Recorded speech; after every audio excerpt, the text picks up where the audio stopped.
ಸರ್ಕಾರ ಅಧಿಕಾರಕ್ಕೆ ಬಂದಾಗಿನಿಂದ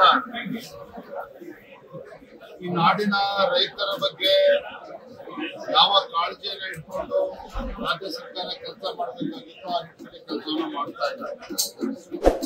ರೈತರಿಗೆ ಸಹಕಾರಿಯಾಗುವಂತ ಯಾವುದೇ ಒಂದು ಕಾರ್ಯಕ್ರಮಗಳನ್ನು ಕೂಡ ಸಿದ್ದರಾಮಯ್ಯ ನೇತೃತ್ವದ ಕಾಂಗ್ರೆಸ್ ಸರ್ಕಾರ ನೀಡಲು ಕೂಡ ಆಗಿದೆ. ಅತಿವೃಷ್ಟಿಯ ಸಂದರ್ಭದಲ್ಲೂ ಸಹ ಕೃಷಿ ಸಚಿವರಾಗಲಿ, ಕಂದಾಯ ಸಚಿವರಾಗಲಿ, ಉಸ್ತುವಾರಿ ಸಚಿವರುಗಳಾಗಲಿ, ಇಲಾಖೆಯ ಕಾರ್ಯದರ್ಶಿಗಳಾಗಲಿ ಯಾವುದೇ ಜಿಲ್ಲೆಗಳಿಗೆ ತೆರಳಿಲ್ಲ. ಅಲ್ಲಿ ರೈತರ ಪರಿಸ್ಥಿತಿಯನ್ನ ಅಧ್ಯಯನ ಮಾಡುವಂತ ಪ್ರಯತ್ನವನ್ನು ಕೂಡ ಮಾಡಲಿಲ್ಲ. ಪಕ್ಕದ ಮಹಾರಾಷ್ಟ್ರ ಅಲ್ಲಿಯ ಸರ್ಕಾರ ರೈತರಿಗೆ ಪರಿಹಾರವನ್ನ ಘೋಷಣೆ ಮಾಡಿ ಆಗಿದ್ರೂ ಸಹ ಇಲ್ಲಿ ನಮ್ಮ ರಾಜ್ಯದಲ್ಲಿ ಸಿದ್ದರಾಮಯ್ಯ ನೇತೃತ್ವದ ಕಾಂಗ್ರೆಸ್ ಸರ್ಕಾರ ಕೇಂದ್ರ ಸರ್ಕಾರದ ಮೇಲೆ ಗೂಬೆ ಕೂರಿಸುವಂತ ಕೆಲಸ ಮಾಡ್ತಿದ್ದಾರೆ ವಿನಃ ಇವತ್ತಿಗೂ ಕೂಡ ಒಂದು ಬಿಡಿಗಾಸನ್ನು ಕೂಡ ಸಂಕಷ್ಟದಲ್ಲಿರುವಂತಹ ರೈತರಿಗೆ ಕೊಡೋದಕ್ಕೆ ಸಾಧ್ಯ ಆಗಿಲ್ಲ. ನಿನ್ನೆ ದಿನ ನೋಡಿದ್ರಿ ರಾಜ್ಯದಲ್ಲಿ ಆಡಳಿತದ ವೈಖರಿ ಹೇಗಿದೆ ಅವ್ರ ಸರ್ಕಾರದ್ದು ಅಂತ ಹೇಳಿದ್ರೆ, ತಹಶೀಲ್ದಾರ್ ಕಚೇರಿಗೆ 10 ಬಾರಿ ಸುತ್ತಾಡೋ ಸಹ ಕೆಲಸ ಆಗದೆ ಇದ್ದಂತ ಸಂದರ್ಭದಲ್ಲಿ ಮಂಡ್ಯದಲ್ಲಿ ರೈತ ಆತ್ಮಹತ್ಯೆ ಮಾಡಿಕೊಂಡಿರ್ತಕ್ಕಂಥ ದುರ್ಘಟನೆ ನಡೆದಿದೆ. ಮತ್ತೊಂದು ಕಡೆ ಕಬ್ಬು ಬೆಳೆಗಾರರು ಕಳೆದ 5-6 ದಿನಗಳಿಂದ ನಿರಂತರವಾಗಿ ಹೋರಾಟ ಮಾಡ್ತಾ ಇದ್ದಾರೆ. ರಾಜ್ಯ ಸರ್ಕಾರದ ಗಮನವನ್ನ ಸೆಳೆಯುವಂತ ಕೆಲಸವನ್ನು ಕೂಡ ಮಾಡಿದ್ರೂ ಸಹ ಬೆಳಗಾವಿ, ಬಾಗಲಕೋಟೆ, ಬಿಜಾಪುರ ಆ ಭಾಗದ ಕಬ್ಬು ಬೆಳೆಗಾರರು ಹೋರಾಟ ಮಾಡ್ತಾ ಇದ್ರು. ಯಾವುದೇ ಸಚಿವರು ಅಲ್ಲಿ ಬೆಳೆಗಾರರನ್ನ ಭೇಟಿ ಮಾಡುವಂತ ಪ್ರಯತ್ನವನ್ನು ಕೂಡ ಮಾಡಲಿಲ್ಲ. ಪರಿಹಾರ ಕೊಡೋದು ದೂರದ ಮಾತು. ನಾನು ಕೂಡ ಮೊನ್ನೆ ದಿನ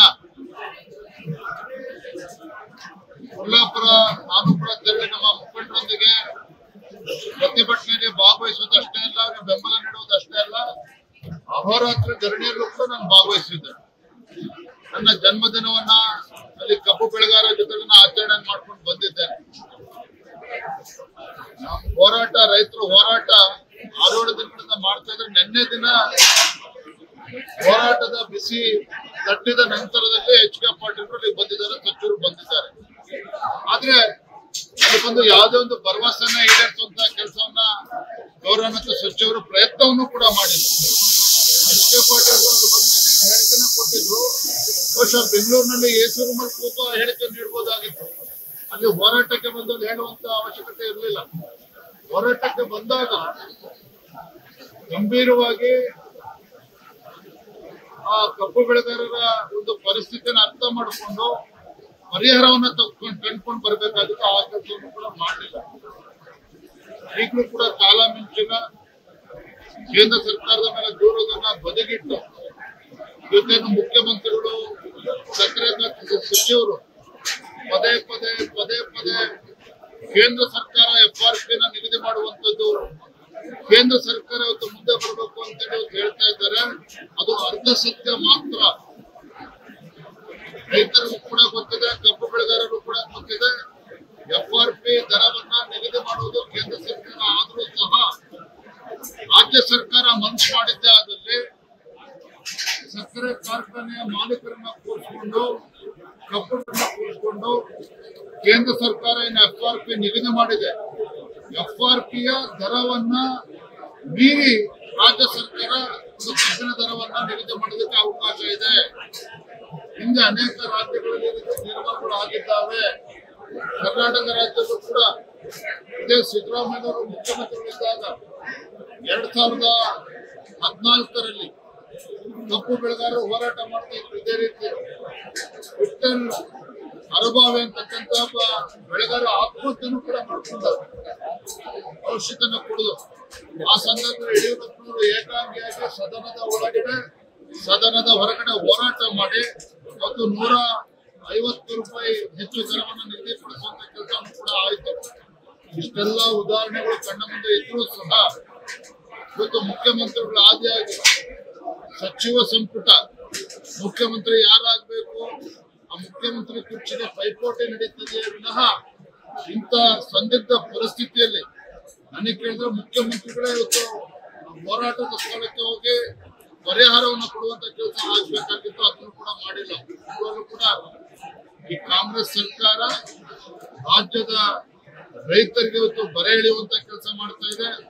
ಅತಿವೃಷ್ಟಿ ಸಂದರ್ಭದಲ್ಲಾಗಲಿ ಸಂಕಷ್ಟದಲ್ಲಿರುವ ಕಬ್ಬು ಬೆಳೆಗಾರರ ಪರಿಸ್ಥಿತಿನ ಅರ್ಥ ಮಾಡ್ಕೊಳ್ತಾನೆ ಮತ್ತು ಒಂದು ರೀತಿ ರೈತ ವಿರೋಧಿ ನಡವಳಿಕೆ ಇವತ್ತು ರಾಜ್ಯ ಸರ್ಕಾರ ತೋರಿಸ್ತಾ ಇದೆ. ಇದು ಅಕ್ಷಮ್ಯ ಅಪರಾಧ ಅನ್ನುವ ಮಾತನ್ನ ನಾನು ಇಷ್ಟಪಡ್ತೇನೆ. ಸಚಿವರು ಮುಖ್ಯಮಂತ್ರಿ ಸರ್ ಔತಣ ಕೊಟ್ಟೆ ಅನ್ನುವಂಥ ರಾಜಕಾರಣ ಸ್ಪರ್ಧೆ ನಾಳೆ ರಾಜ್ಯದವರು ಔತಣ ಸಿಎಂ ಒಂದು ಕಡೆ ಮಂತ್ರಿಗಳು ಮಧ್ಯರಾತ್ರಿ ಔತಣ ಕೊಡುವಂಥದ್ದು, ಸಚಿವರುಗಳು ತಮ್ಮ ಇಲಾಖೆಯನ್ನು ಕೂಡ ಮರೆತು ಔತಣ ಕೂಟದಲ್ಲಿ ಮುಳುಗೋಗಿರ್ತಕ್ಕಂಥದ್ದು, ಮತ್ತೊಂದು ಕೂಡ ಆಡಳಿತದ ಯಂತ್ರ ಸಂಪೂರ್ಣವಾಗಿ ಬಿದ್ದಿದೆ. ನಾನು ಹೇಳ್ತಾ ಇಲ್ಲ, ಸ್ವತಃ ಗೃಹ ಸಚಿವರು ಗೃಹ ಮಂತ್ರಿಗಳು ಪರಮೇಶ್ವರ್ ಅವರು ಒಪ್ಕೊಂಡಿದ್ದಾರೆ. ನಮ್ಮ ಒಳ ಜಗಳದಿಂದ ಕಿತ್ತಾಟದಿಂದ ಆಡಳಿತ ಯಂತ್ರ ಸಂಪೂರ್ಣ ಕುಸಿದಿದೆ ಅನ್ನೋ ಮಾತನ್ನ ಪರಮೇಶ್ವರ್ ಅವರು ಒಪ್ಕೊಂಡಿದ್ದಾರೆ. ಮತ್ತು ರೈತರ ಪರಿಸ್ಥಿತಿ ಇಷ್ಟು ಕೆಟ್ಟದಾಗಿದೆ, ಆ ಪರಿಸ್ಥಿತಿನ ಸುಧಾರಣೆ ಮಾಡಬೇಕು ಅನ್ನೋ ಯಾವುದೇ ಕಾಳಜಿಯನ್ನ ಇದು ಕಾಂಗ್ರೆಸ್ ಸರ್ಕಾರ ಸಿದ್ದರಾಮಯ್ಯ ಸರ್ಕಾರ ತೋರಿಸ್ತಾ ಇಲ್ಲ. ಮತ್ತೇನು ಬೆಳಗಾವಿ ಜಿಲ್ಲೆನಲ್ಲಿ ಕಬ್ಬು ಬೆಳೆಗಾರರು ನಿನ್ನೆವರೆಗೂ ಶಾಂತಿಯುತವಾಗಿ ಪ್ರತಿಭಟನೆ ಮಾಡ್ತಾ ಇದ್ದಾರೆ. ನನಗೆ ಮಾಹಿತಿ ಇರೋ ಪ್ರಕಾರ ಅವರ ತಾಳ್ಮೆಯ ಕಟ್ಟೆ ಒಡೆಯುವಂತ ಹಂತದಲ್ಲಿದೆ. ಕಬ್ಬು ಬೆಳೆಗಾರರ ಪರಿಸ್ಥಿತಿ ಇವತ್ತು ಕೈ ಮೀರಿ ಹೋಗ್ತಾ ಇದೆ, ಹತಾಶರಾಗಿದ್ದಾರೆ ಇವತ್ತು ಕಬ್ಬು ಬೆಳೆಗಾರರು. ಇನ್ನೇನು ಸಕ್ಕರೆ ಕಾರ್ಖಾನೆಗಳು ಪ್ರಾರಂಭ ಆಗ್ಬೇಕಾಗಿತ್ತು, ಆದ್ರೆ ರಾಜ್ಯ ಸರ್ಕಾರ ಯಾವುದೋ ಒಂದು ತೀರ್ಮಾನವನ್ನು ತೆಗೆದುಕೊಳ್ಳದೆ ಇರತಕ್ಕಂಥ ಸಂದರ್ಭದಲ್ಲಿ ಕಬ್ಬು ಬೆಳೆಗಾರರು ಹತಾಶರಾಗಿದ್ದಾರೆ. ಮುಂದಿನ ದಿನಗಳಲ್ಲಿ ಅದು ಯಾವ ಪರಿಸ್ಥಿತಿ ಹೋಗಿ ತಲುಪೋದು ನನಗಂತೂ ಗೊತ್ತಿಲ್ಲ.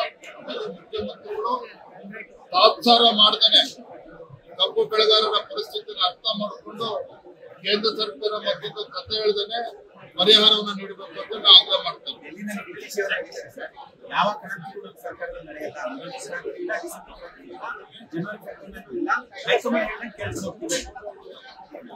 ಡಿ.ಕೆ. ಶಿವಕುಮಾರ್ ಮಂತ್ರಿಮಂಡಲದಲ್ಲಿ ಕ್ರಾಂತಿಯೋ ನಡೆಯುತ್ತಿಲ್ಲ. ನಾವು ವಿಪಕ್ಷವಾಗಿ ಏನೊಂದು ಚುನಾಯಿತ ಸರ್ಕಾರ, ರಾಜ್ಯ ಸರ್ಕಾರ ಆಡಳಿತದಲ್ಲಿ ಸಂಪೂರ್ಣವಾಗಿ ಕುಸಿದು ಬಡವರ ರೈತರ ಬಗ್ಗೆ ಕಾಳಜಿಯನ್ನು ಮಾಡದೇ ಇರ್ತಕ್ಕಂಥ ಸಂದರ್ಭದಲ್ಲಿ ಈ ಮುಖ್ಯಮಂತ್ರಿಯ ಕುರ್ಚಿ ಮುಖ್ಯಮಂತ್ರಿನ ಬೀಳಿಸ್ತಿರೋ ಮತ್ತೊಬ್ಬರ ಆಗ್ತಿರೋ ಅದು ನಮ್ಗೆ ಅವಶ್ಯಕತೆ ಇಲ್ಲ. ಇವತ್ತು ಕಬ್ಬು ಬೆಳೆಗಾರರ ವಿಚಾರ ಏನಿದೆ ಇದನ್ನ ಆದ್ಯತೆ ಮೇರೆಗೆ ಇವತ್ತು ನಾಳೆನೆ ಪರಿಹಾರ ಕಂಡುಕೊಳ್ತಕ್ಕಂಥ ಕೆಲಸ ಮಾಡಬೇಕು. ಮಾನ್ಯ ಡಿ.ಕೆ. ಶಿವಕುಮಾರ್ ಅವರಾಗಲಿ ಸಿದ್ದರಾಮಯ್ಯ ಆಗಲಿ ಬಿಹಾರ ಚುನಾವಣೆ ನಮ್ಮ ನಾಯಕರು ನೋಡ್ಕೊಳ್ತಾರೆ. ಈ ರಾಜ್ಯ ಬಿಟ್ಟು ಓಡಾಡೋದನ್ನ ಬಿಟ್ಟು ಈ ಕಬ್ಬು ಬೆಳೆಗಾರರ ಪರಿಸ್ಥಿತಿಗೆ ಅವರಿಗೆ ಪರಿಹಾರ ನೀಡುವಂತ ಕೆಲಸ ಮಾಡಬೇಕು.